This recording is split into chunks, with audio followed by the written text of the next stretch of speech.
Stepan Skitalets was the pen name of Stepan Gavrilovich Petrov, a Russian, Soviet poet, writer of fiction, and folk musician. The name Skitalets means wanderer in Russian.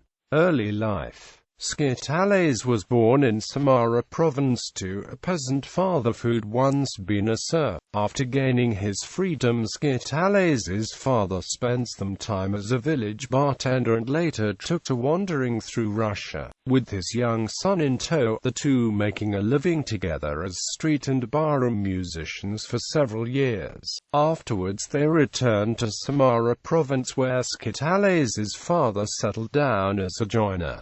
Skitalets' father taught him to play the gusli, and Skitalets was well known in later life for his skill with the instrument and for being a talented folk singer. He spoke of his early years with his father in a short poem. His gusli my singer father left. He left me songs my to say his peasant seed song gift to grow in my native air. During the years of wandering with his father he often experienced want and bad conditions, but he was also able to collect a wealth of experiences, meeting different people and traveling widely throughout Russia. After being expelled from the Samara Teachers' Seminary in 1887 under suspicion of political radicalism, he went out on his own in southern Russia, working as a clerk, actor, singer, writing for several papers, and taking part in the student revolutionary movement. Career. In 1898 he met Maxim Gorky, whose fame was already on the rise, and the two became close friends.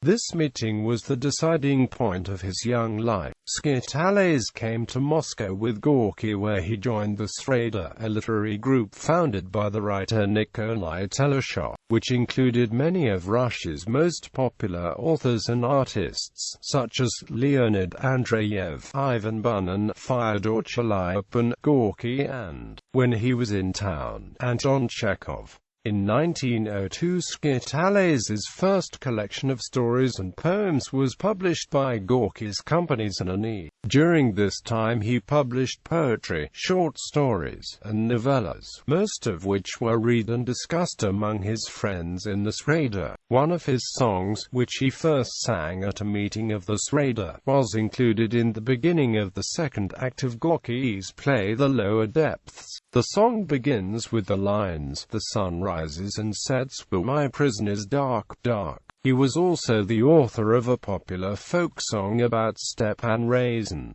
Skitalets' revolutionary poetry was praised by Vladimir Lenin among others. One of his revolutionary poems, recited at a charity event in 1902, can be found on the list of Russian-language poets. His reading of this poem and several others caused an uproar of cheers and shouts, leading to the event being broken up by the police, and to the arrest of Leonid Andreyev, who'd been the event's organizer.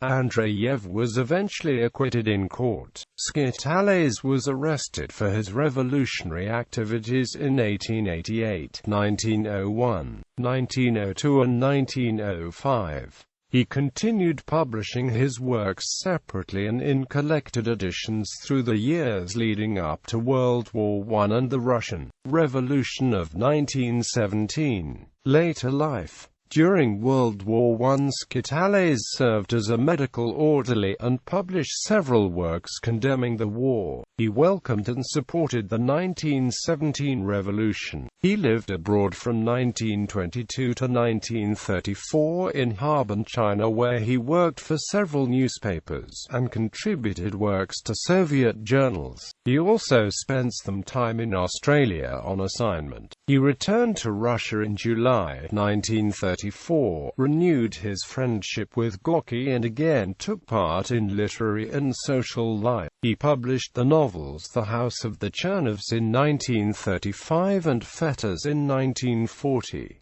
He died in Moscow in 1941, and was buried in the Vadanskoye Cemetery. English translations. The Love of a Scene Painter, from Short Story Classics Volume 1, p. F. Collier, 1907. From archive.org, Icarus and the Fire Spread, and a Blacksmith from the Salt Pit and Other Stories. Raduga Publishes, 1988.